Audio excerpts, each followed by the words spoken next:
ক্লাসে আমরা এই কার্নোর চক্র পর্যন্ত পড়ছিলাম। তাহলে কার্নোর চক্রে আমরা দেখছিলাম যে কার্নোর চক্রে টোটাল 4টা ধাপ থাকে, যেখানে প্রথম ধাপ হচ্ছে সমষ্ণ প্রক্রিয়ায় কৃত কাজ, দ্বিতীয় ধাপটা হচ্ছে রুদ্ধতাপীয় প্রক্রিয়ায় রোধ প্রসারণে কৃত কাজ, 3 নাম্বারটা হচ্ছে সমষ্ণ প্রক্রিয়ায় সংকোচনের ফলে কৃত কাজ এবং লাস্টে হচ্ছে রুদ্ধতাপীয় সংকোচনে কৃত কাজ।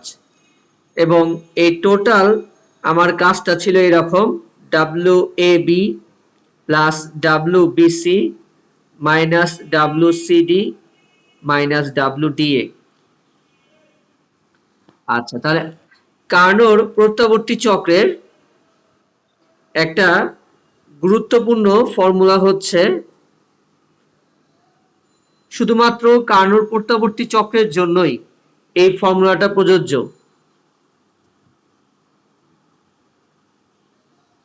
কার্নোর প্রত্যাবর্তী চক্রের ক্ষেত্রে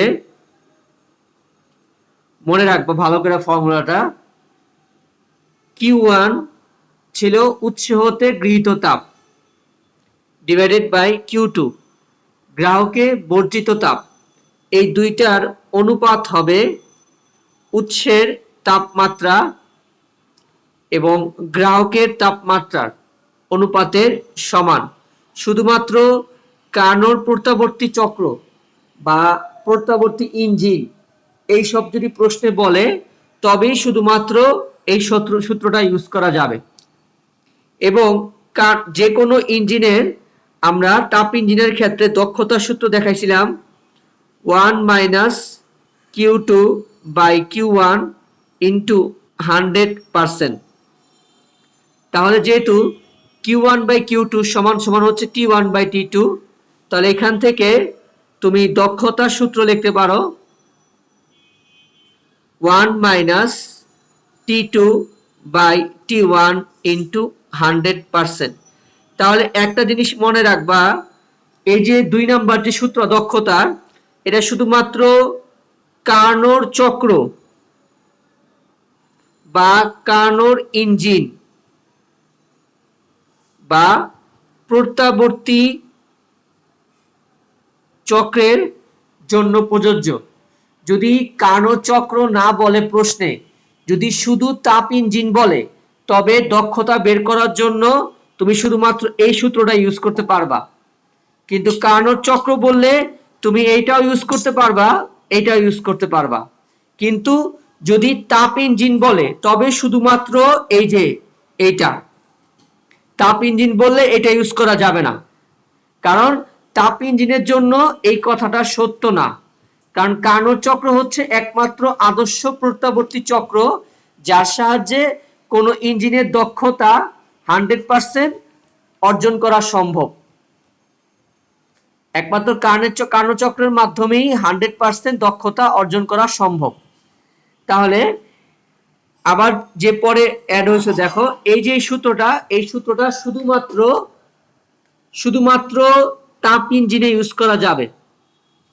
এই সূত্রটা কার্নো ইঞ্জিনে ইউজ করা যাবে শুধুমাত্র, এবং কার্নো ইঞ্জিনে এইটা এবং এইটা দুইটা ইউজ করা যাবে। কিন্তু তাপ ইঞ্জিনে শুধুমাত্র এইটা, তাপ ইঞ্জিনে এই সূত্রটা ইউজ করা যাবে না। 2018 সালে কোশ্চেনে আমাদের এই ভুলটাই ছিল। 2018 সালে কোশ্চেনে এই সূত্রটা দিয়ে অঙ্ক করতে হয়েছে, কিন্তু এখানে কোনো প্রত্যাবর্তী ইঞ্জিন বলে নাই, কারণ এই সূত্র ছাড়া অঙ্ক করাও যায় না। আচ্ছা, তাহলে এখন এখান থেকে কি, হ্যাঁ, এটা তাপমাত্রা দেওয়া থাকলে, এটা তাপ দেওয়া থাকলে, কিন্তু কার্নো ইঞ্জিন বললে এটা ইউজ করা যায়, এটা ইউজ করা যায়। কিন্তু তাপ ইঞ্জিন বললে শুধু এটা ইউজ করতে পারবা, এটা ইউজ করতে পারবা না।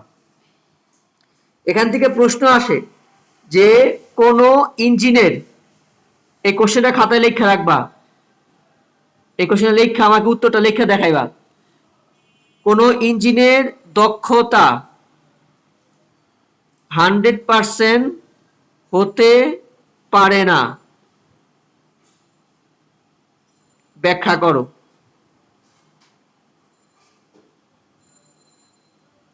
এটা পরীক্ষায় আসে 2017 সালে ঢাকা বোর্ডে ছিল কোশ্চেনটা।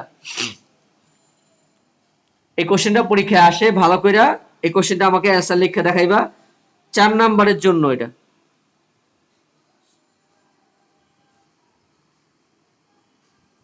বই খুঁজে অ্যান্সারটা বাইর করবা, যে কোন ইঞ্জিনিয়ার দক্ষতা 100% হতে পারে না, গাণিতিক ভাবে দেখাইবা। আচ্ছা, তাহলে এবার একটা পড়া আমাদের বাদ পড়ে গেছিল গা, আজকে প্রতিভা দেখাইছে। কোশ্চেনটা হচ্ছে, আমি খেয়াল করে নিয়ে আসলে এটা এটা এটা ইম্পর্টেন্ট কোশ্চেন, 2 নাম্বার, এটা আমাদের এটাও 4 নাম্বারের জন্য আসে। প্রশ্নটা হচ্ছে যে সমষ্ণ রেখা অপেক্ষা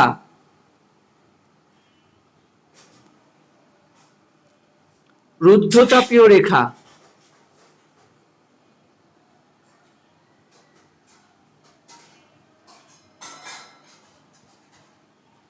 গামাগুণ খাড়া বা ঢালু।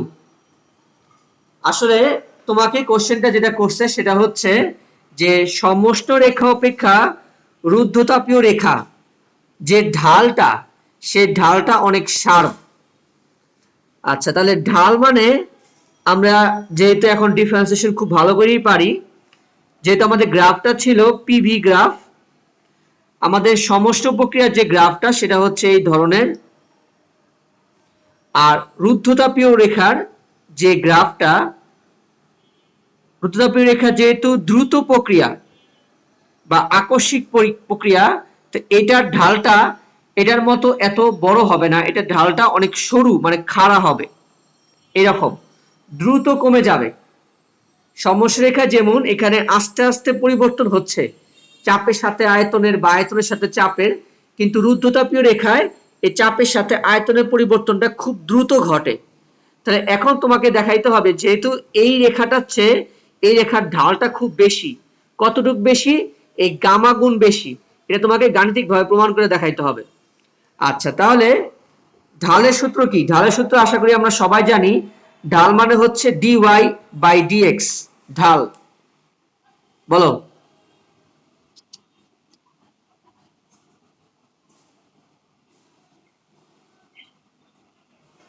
এটাই তো বুঝাইতেছি, এটা ঢালু বেশি, এই রেখাটা হচ্ছে এই রেখাটা ঢালু বেশি হবে। এই গামা গুণ মানে কি 1.4 বা 1. তোমার 67, 1.33, এই পরিমাণ বেশি দ্রুত সে নেমে যাবে নিচের দিকে।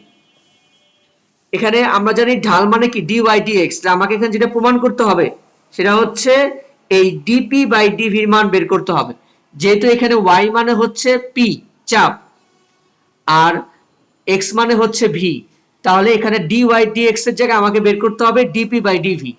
তাহলে প্রথমে আমরা সমষ্ণ রেখার ঢালটা বের করি। তাহলে সমষ্ণ রেখার ক্ষেত্রে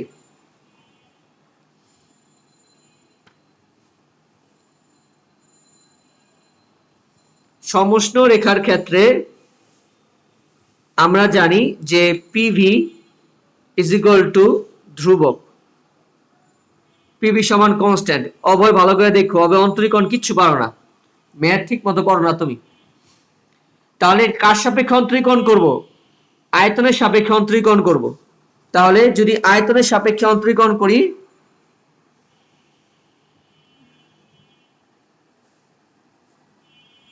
ডিফারেন্সিয়েশনের ক্ষেত্রে কোনো কনস্ট্যান্ট রাশিকে যদি অন্তরীকরণ করা হয় তবে সেটা জিরো, কারণ কনস্ট্যান্ট রাশি কোনো পরিবর্তন পাওয়া যায় না। তাহলে যেহেতু কার সাপেক্ষে বের করবা ডিপি বাই ডিভি, তাহলে তুমি এখানে কি করবা, যদি তাহলে আমরা ফার্স্টে আমরা কি করব, পি কে কনস্ট্যান্ট রাখবো, তারপর আয়তনকে অন্তরীকরণ করব, প্লাস আবার আয়তনকে কনস্ট্যান্ট রাখবো, আবার চাপকে অন্তরীকরণ করব। আয়তনের সাপেক্ষে আয়তনকে অন্তরীকরণ করলে 1 P plus V into is equal to 0। এখান থেকে তোমার কি লিখতে হবে, DP by DV is equal to minus P by V. হ্যাঁ বলো।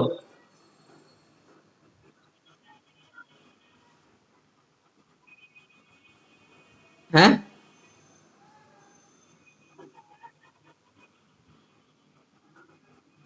আরে আমার দরকার কি এইটা?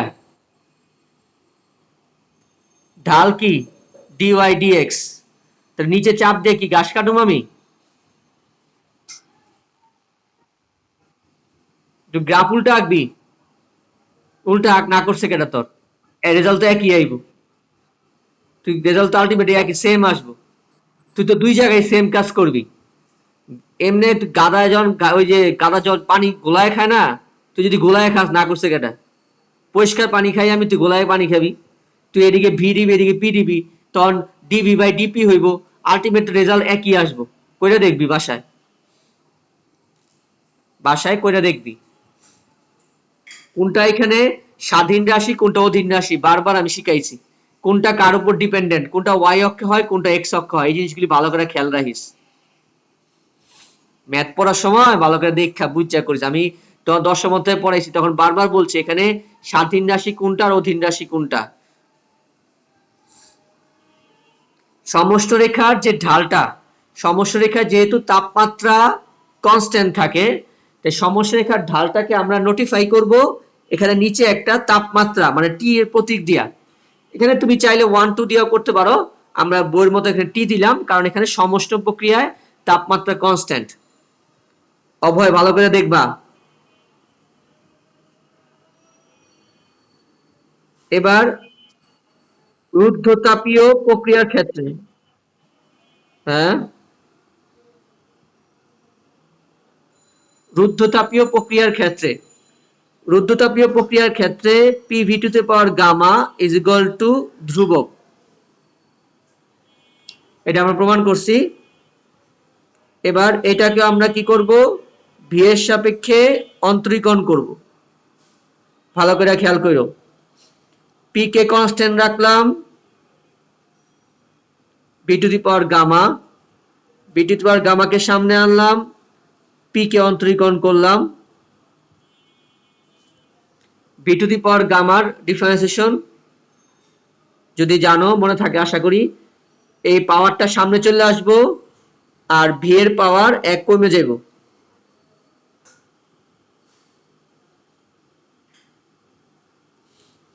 তাহলে এখানে যদি ক্যালকুলেশন করো, আমি এক লাইন ড্রপ করলাম, ক্যালকুলেশন করলে দেখবা এই রকম রেজাল্ট আসবো।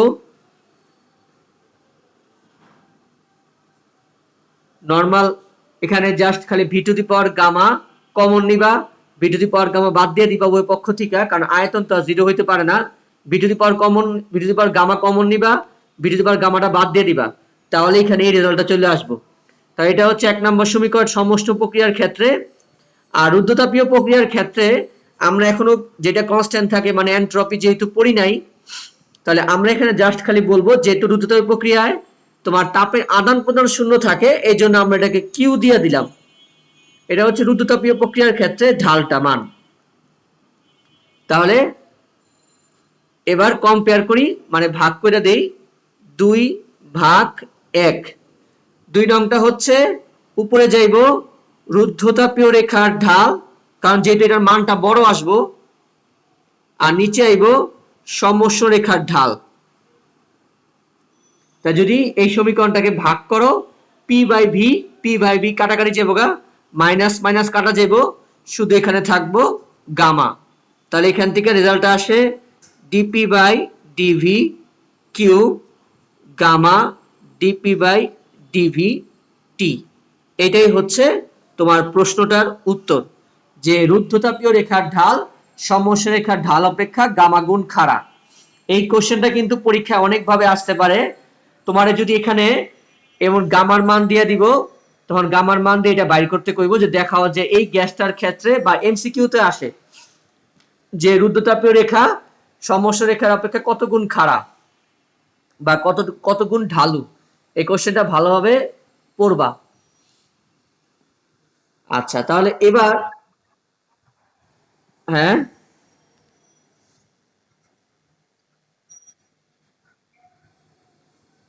গামা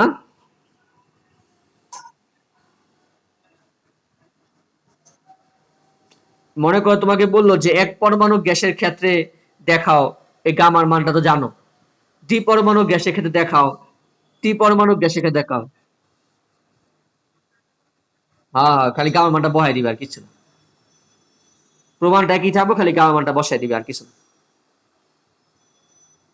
বুঝছো? আচ্ছা, এবার এবার খেয়াল কর। এবার আমরা কার্নো ইঞ্জিনের কিছু অঙ্কের মেথড দেখুন। যেহেতু লাস্ট ক্লাসে আমি একটু কম পড়াইছিলাম, কার্নো ইঞ্জিনটা শেষ করতে পারি নাই। কার্নো ইঞ্জিনের আমাদের কিভাবে অঙ্ক থাকে পরীক্ষায়।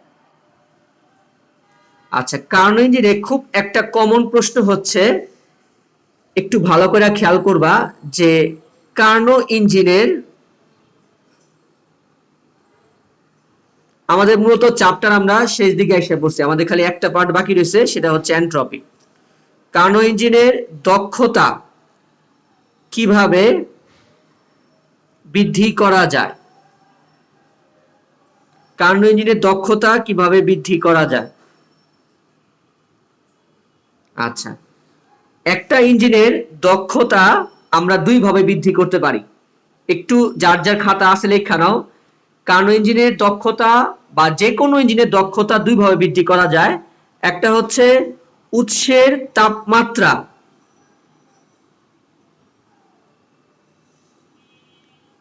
উৎসের তাপমাত্রা উৎসের তাপমাত্রা বৃদ্ধি করে, বা উৎস হতে গৃহীত তাপের পরিমাণ বাড়িয়ে। উৎসের তাপমাত্রা বৃদ্ধি করে বা উৎস হতে গৃহীত তাপের পরিমাণ বাড়িয়ে। 2 নাম্বার, তাপগ্রাহকের তাপমাত্রা হ্রাস করে বা গ্রাহকের বর্জিত তাপের পরিমাণ কমিয়ে। গ্রাহকের বর্জিত তাপের পরিমাণ কমিয়ে। এখন কথা হইলো তুমি কি দুইটা স্টেপই একবারে করবা কিনা। দুইটা স্টেপে একবার মানে আমি বলতে চাইতেছি, যেমন স্বচ্ছ কইব একটু পরই যে স্যার আমি যদি উৎসের তাপমাত্রা বাড়ায় দেই আবার সাথে সাথে তাপগ্রাহকের তাপমাত্রা কমায় দেই, তবে দক্ষতা কি হইব? দক্ষতা কিছুই হইব না। যদি দক্ষতা বাড়াইতে হয় যে কোনো একটা পদ্ধতি অবলম্বন করতে হইব, হয় উৎসের তাপমাত্রা বাড়াইতে হবে বা গ্রাহকের তাপমাত্রা হ্রাস করতে হবে, একবারে যে কোনো একটা প্রসেস। অথবা উৎস থেকে গৃহীত তাপের পরিমাণ বাড়াইতে হবে অথবা গ্রাহকের বর্জিত তাপের পরিমাণ কমাইতে হবে। দুইটা স্টেপ একসাথে করা যাবে না।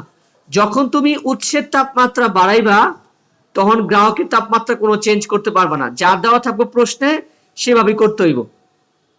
যদি গ্রাহকের তাপমাত্রা কমায় দাও তবে উৎসের তাপমাত্রা কোনো চেঞ্জ করতে পারবে না, তখন গ্রাহকের তাপমাত্রা কমাইতে হবে।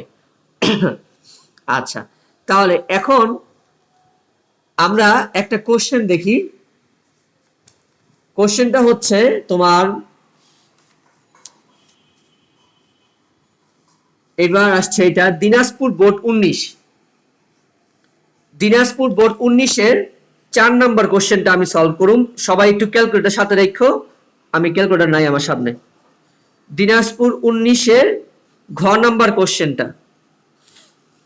ঘ নাম্বার কোশ্চেনটায় আমি জাস্ট খালি যে মেইন অংশটা সেটা আমি বলতেছি তোমাদের। উদ্দীপকের ইঞ্জিনের তাপ উৎস ও তাপ গ্রাহকের তাপমাত্রা দেওয়া আছে। ইঞ্জিনের তাপ উৎসের তাপমাত্রা সেটা হচ্ছে 1000 ডিগ্রি সেলসিয়াস এবং তাপ গ্রাহকের তাপমাত্রা 500 ডিগ্রি সেলসিয়াস। এবং অবশ্যই এটা একটা কার্নো ইঞ্জিন, তারা প্রশ্নে বইলা দিছে। তাহলে 1000 ডিগ্রি সেলসিয়াস মানে হচ্ছে কত আসে? 1273 কেলভিন। আর 516 কে 273 যোগ করলে কত? 773 কেলভিন।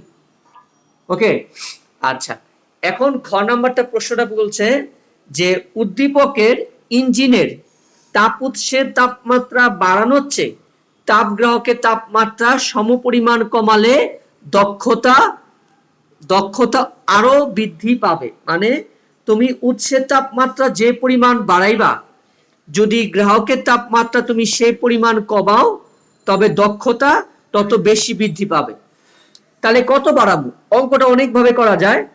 আমি এখানে ইচ্ছে মতো ধরে নিলাম, ধরো উৎসের তাপমাত্রা আমি 10 কেলভিন বাড়াবো, তুমি এক্স ধরে অঙ্কটা করতে পারো।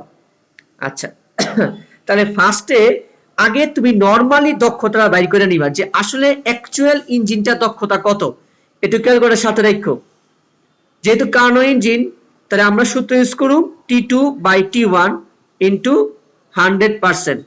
একটু মানটা বসায় উত্তরটা বলো, দক্ষতা কত আসে? 39.48। ঠিক আছে স্বচ্ছ? হ্যাঁ, 28, 2 আচ্ছা, ওকে ওকে। আচ্ছা, তাহলে এবার আমি দক্ষতা বাড়ানোর জন্য কি করব? প্রথমে বলছে উৎসের তাপমাত্রা আপনি যে পরিমাণ বাড়াবেন। আচ্ছা, তাহলে আমরা ধরে নেই, এখানে কিন্তু যে কোনো কিছু ধরতে পারো। উৎসের তাপমাত্রা সাপোজ আমি 10 কেলভিন বৃদ্ধি করলাম।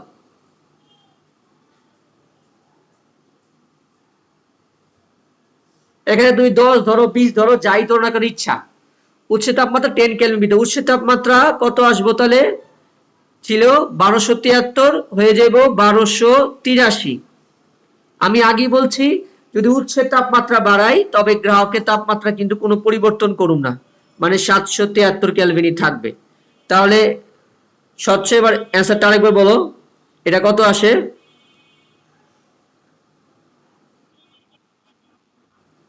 39.75। আচ্ছা, দক্ষতা কিন্তু বাড়ছে, কিন্তু আমার তো এটা চাই নাই। আমার চাইছে যে উৎসের তাপমাত্রা আমি যে পরিমাণ বাড়াবো, যদি গ্রাহকের তাপমাত্রা আমি সমপরিমাণ কমাই, তবে দক্ষতা নাকি বেশি বৃদ্ধি পাবে। তাহলে এবার গ্রাহকের তাপমাত্রা 10 কেলভিন কমায় দিব। আবার গ্রাহকের তাপমাত্রা 10 কেলভিন হ্রাস করা হলো। তাহলে গ্রাহকের তাপমাত্রা 10 কেলভিন যদি হ্রাস করি, গ্রাহকের তাপমাত্রা ছিল কত? 773, তাহলে হয়ে যাব 763 কেলভিন। আচ্ছা, আর উৎসের তাপমাত্রা কনস্ট্যান্ট 1273 কেলভিন।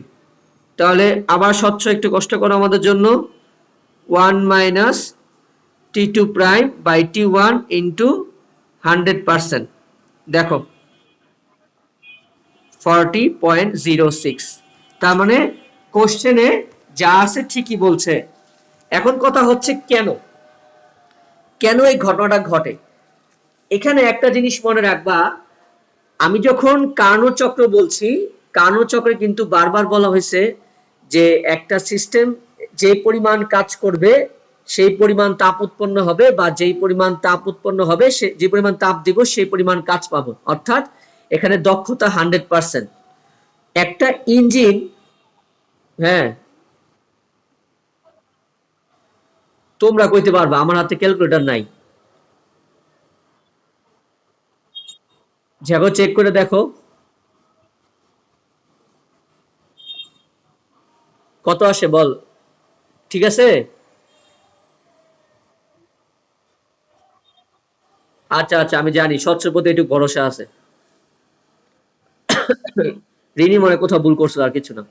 আচ্ছা, এটা কোনো বিষয় না। দেখ, যেটা বলতেছিলাম যে একটা ইঞ্জিনের দক্ষতা কিসের উপর ডিপেন্ড করে? একটি দক্ষতা ডিপেন্ড করে আমি যে পরিমাণ তাপ দেব সেই তাপের কত বেশি অংশ সে কাজে রূপান্তর করছে। সে যত বেশি অংশকে কাজে রূপান্তর করবে তার কিন্তু গ্রাহকে ওই বর্জিত তাপের পরিমাণ, যেটা মানে তার আমরা বলি অপচয়, সে অপচয়ের পরিমাণটা কিন্তু কমে যাবে। এই জন্য প্রথমবার যখন আমরা উৎসের তাপমাত্রা বাড়াইছি তখন দক্ষতা যে পরিমাণ বাড়ছে, গ্রাহকের তাপমাত্রা যখন আমরা কমাই দিছি দক্ষতা তার চেয়ে বেশি বেড়ে গেছে। কারণ গ্রাহকের তাপমাত্রা কমানোর ফলে আমার সুবিধাটা কি হয়েছে, এর মানে আমরা বুঝতেছি এইখানে তাপমাত্রা কমানো মানে এখানে পূর্বের তুলনায় আরো ইঞ্জিন কম পরিমাণ তাপ ছাড়বে। মানে তোমার যখন উৎসের সাথে গ্রাহকের তাপমাত্রা পার্থক্য কমে যাবে তখন কিন্তু ইঞ্জিন বেশিরভাগ তাপটাকে সে কাজে রূপান্তর করতে পারবে। খুব অল্প পরিমাণ তাপই সে গ্রাহকে বর্জন করবে। সে যত কম পরিমাণ তাপ বর্জন করবে ততই আমার ইঞ্জিনের জন্য দক্ষতা তত বেশি বৃদ্ধি পাবে, এফিসিয়েন্সিটা বেশি হবে। যদি আমাকে প্রশ্নে ওখানে তাপ দেওয়া থাকে তবে আরো জিনিসটা বেশি ক্লিয়ার হয় আমাদের জন্য। কারণ যত বেশি তাপ একটা ইঞ্জিন বর্জন, মানে যত কম তাপ বর্জন করবে একটা ইঞ্জিন গ্রাহকে তত তার দক্ষতা বেশি। কারণ তার মানে সে বেশিরভাগ তাপটাকে সে কাজে কনভার্ট করতে পারছে। এজন্য যদি গ্রাহকের তাপমাত্রা হ্রাস করা হয় অথবা যদি গ্রাহকের বর্জ্য তাপের পরিমাণ কমিয়ে দেওয়া হয় তবে ইঞ্জিনের দক্ষতা বেশি বৃদ্ধি পায়। এই কোশ্চেনের মধ্যে আমাকে এটাই চাইছি। আমাদের এখানে অনেকগুলো এই ধরনের কোশ্চেন আছে। তারপর আমরা আরেকটা অঙ্ক দেখি, সেটা হচ্ছে আমাদের এটা ঢাকা বোর্ড 2015 কোশ্চেন। খুব ইজি একটা কোশ্চেন, উদ্দীপকটা একটু খেয়াল করি আমরা। ঢাকা বোর্ড 2015-তে যে উদ্দীপকটা ছিল সেটা হচ্ছে দুইজন ব্যক্তির কথা বলছে যে তারা দুইটা ইঞ্জিন তৈরি করছে। ইঞ্জিন দ্বয়ের উচ্চ তাপমাত্রা দেওয়া আছে 600 কেলভিন এবং 500 কেলভিন ও নিম্ন তাপমাত্রা দেওয়া আছে 500 কেলভিন ও 400 কেলভিন। আচ্ছা, এখানে একটা জিনিস বলি, তোমাকে পরীক্ষায় এই কোশ্চেনগুলোতে এভাবে দেওয়া থাকবে প্রায়, যে একটা ইঞ্জিন বলবে একটা ইঞ্জিন স্ফুটনাঙ্ক ও গলনাঙ্কে কার্যরত। স্ফুটনাঙ্ক ও গলনাঙ্কে কার্যরত মানে স্ফুটনাঙ্ক মানে হচ্ছে কত, 100 ডিগ্রি সেলসিয়াস, আর গলনাঙ্ক মানে হচ্ছে 0 ডিগ্রি সেলসিয়াস। তাহলে মনে রাখবা যে তাপমাত্রাটা কম সেটা হচ্ছে গ্রাহকের তাপমাত্রা T2। প্রশ্নে তোমাকে গ্রাহক বা উৎস এগুলো না উল্লেখ করে দিতে পারে। যে তাপমাত্রাটা বেশি সেটা হচ্ছে উৎসের তাপমাত্রা, আর যে তাপমাত্রাটা কম সেটা হচ্ছে গ্রাহকের তাপমাত্রা। তাহলে এখানে বলছে যে, বলো। না না, যে কোনো কিছু দিয়ে আইতে পারে, তোর গলনাঙ্ক দিয়ে আইতে পারে, তুই কখন গলস, তুই কখন ঠান্ডা হস, তোরটা দিয়ে আইতে পারে। যদি পানি ইউজ করে এখানে পানি তাপমাত্রা দিয়ে দিব, যদি কেরোসিন ইউজ করে কেরোসিনের তাপমাত্রা দিব। তাহলে বলছে ইঞ্জিনটার উচ্চ তাপমাত্রা মানে দেবু যে ইঞ্জিনটা তৈরি করছে সেটার উচ্চ তাপমাত্রা হচ্ছে 600 কেলভিন,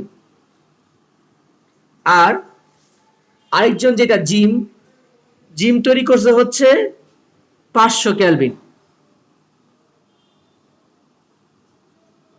এটা জিমের ক্ষেত্রে উৎসের তাপমাত্রা। আর তোমার নিম্ন তাপমাত্রা দেবুর জন্য 500,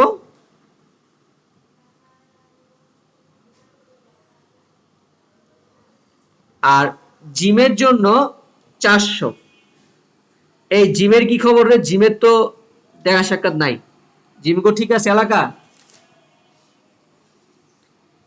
প্রথম প্রশ্ন বলছে যে জিমের তৈরি ইঞ্জিনের দক্ষতা নির্ণয় করো। তাহলে একদম ইজি, জিমের তৈরি ইঞ্জিনের দক্ষতা মানে হচ্ছে এটা জিমের ডাটা, তার মানে eta prime is equal to 1 minus T1 prime T2 prime divided by T1 prime. স্বচ্ছ আরেকবার কষ্ট করো, এটা কত আসে? 1 মাইনাস 400 ডিভাইডেড বাই 500। স্বচ্ছতা কত আসে? আবার বলো। 20। আচ্ছা, এবার ঘ নাম্বার এখানে এখানে একটা কোষ উদ্দীপকের লাইন ছিল যে দেবু দাবি করলো যে তার ইঞ্জিনটি বেশি কার্যক্ষম, একদম সহজ প্রশ্ন।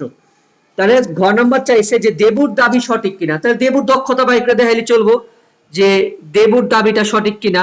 তাহলে দেবুর দক্ষতাটা বের করো, একদম ইজি কোশ্চেন করছে ঢাকা বোর্ডে।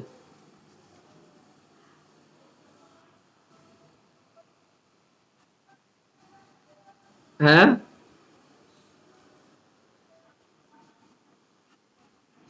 হ্যাঁ হ্যাঁ নবীর, ঠিক আছে, ঠিকই বলছস। অ্যান্সারটা বল। স্বচ্ছর বুদ্ধি আছে রে। কেডা আবার এসে তোর পড়ানোর সময় ফোন দে। বল কত আসে। স্বচ্ছ, অ্যান্সার বল।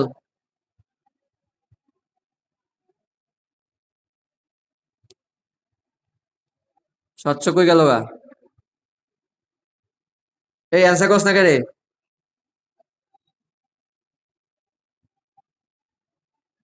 অভয় বলো তো। কথা বোঝা যাইতেছে না। বুঝলাম না, কথা বোঝা যায় না কি লিগা?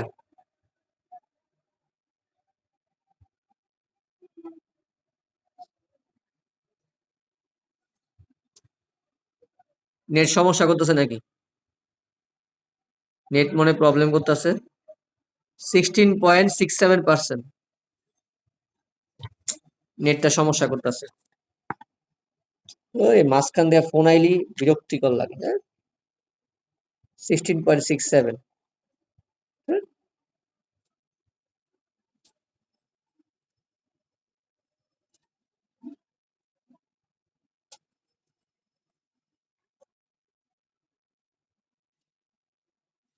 তাহলে এটাই হচ্ছে তোমার দেবুর ইঞ্জিনের দক্ষতা। তাহলে দেবুর দাবিটা সঠিক না, দেবুর ইঞ্জিনের চেয়ে জিমের ইঞ্জিন বেশি কার্যক্ষম।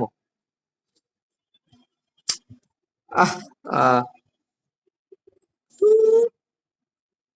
যত জ্বালা পড়া।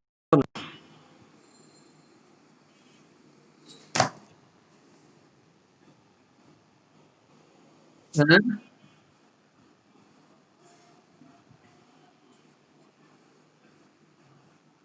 কথা কাইটটা কাইটটা আস্তে আছে।